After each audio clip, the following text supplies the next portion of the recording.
Prezident huzuridagi yig'ilishdan so'ng O'zavtosanoat raisi ishdan ketdi. Assalomu alaykum aziz yurtdoshlar, siz Boyvachcha TV kanalidasiz. O'zavtosanoat kompaniyasi boshqaruvi raisi Umidjon Salimov egallab turgan lavozimdan ozod etildi.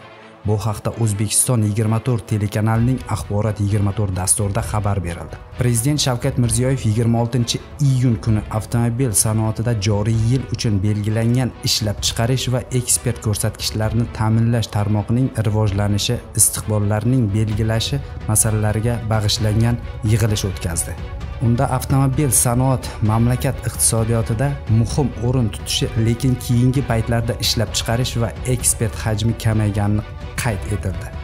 Tarmoqning barcha darajasida boshqaruvida korrupsiya, tovlamachilik, tanish-bilishchilik kabi illatlar tomir otib ketganini tanqid qilindi.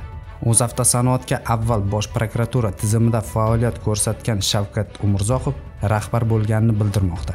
Aziz yurtdoshlar, bugungi videoroliklarimiz shulardan iborat edi. Agarda videoroliklarimiz yoqqan bo'lsa, like bilan baholab o'ting. Agarda kanalimizga mehmon bo'lsangiz, obuna bo'lib qo'ying. Kelgusi videoroliklarda ko'rishguncha salomat bo'ling.